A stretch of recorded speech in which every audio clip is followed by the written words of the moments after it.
की, भारत माता की। आदरणीय अभिभावकगण, प्यारे बच्चों और टीम नालंदा के सभी डेडिकेटेड मेरे साथीगण, आप सभी का नालंदा विद्यापीठ की तरफ से गणतंत्र दिवस की इस शुभ वेला पर बहुत बहुत अभिनंदन। आज का जो ये दिन है कई मायनों में महत्वपूर्ण इसलिए भी हो जाता है क्योंकि आज़ादी तो हमें 15 अगस्त 1947 में मिल गई थी, लेकिन जैसा कि आप सबको पता है, किसी भी संस्था को, चाहे वो राज्य हो, चाहे देश हो, चाहे अपना घर परिवार हो, हम हमारे घर परिवार में भी रहते हैं तो उस घर परिवार को भी चलाने के लिए घर के मुखिया द्वारा रीति नीति या नियम बनाए जाते हैं। घर में भी रहते हैं तो कुछ नियमों का हमें पालन करना रहता है। ठीक उसी तरीके से हमारा ये जो देश है, हमारा जो ये मातृभूमि है, वो भी एक संस्था है, वो भी एक राज्य है। उस राज्य में हम सब निवास करते हैं, तो निवास करने के लिए यहाँ के कुछ रीति और नीति नियमों की आवश्यकता पड़ी। तो हमारे देश के कर्णधारों ने मिलकर के नीति नियमों का संकलन किया।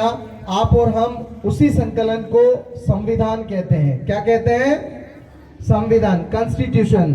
जब कॉन्स्टिट्यूशन बन करके तैयार हुआ और ये पूरी तरीके से लागू हुआ, तो उसी दिवस को आप और हम सब मिल करके 26 जनवरी के रूप में गणतंत्र दिवस के रूप में मनाते हैं। तो जो नीति नियम आप और हम सब मानते हैं, जिनका पालन करते हैं, उन्हीं नीति नियमों को लागू करने के दिवस को गणतंत्र दिवस के रूप में मनाया जाता है।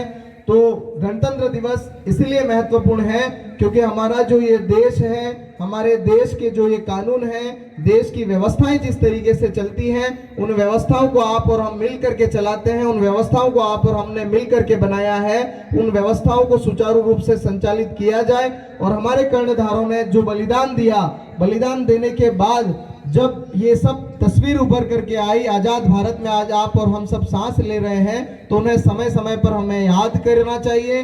20 साल, 21 साल, 22 साल, 23 साल का आज का जो युवा है, वो अपने मोबाइल के साथ में, अपनी बाइक के साथ में अपने समय को सुबह से शाम तक किस तरीके से व्यतीत करता है, ये उसे भी पता नहीं चलता। लेकिन एक युवा 23 साल की उम्र में अपने देश के लिए फांसी के तख्ते पर चढ़ गया, जिसका नाम शहीद भगत सिंह हुआ।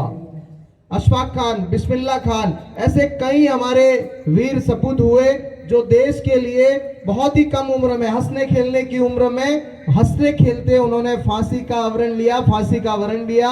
अंग्रेजों ने जो यातनाएं दी, उन यातनाओं को सहते हुए हंसते खेलते अपने देश के लिए कुर्बान हो गए।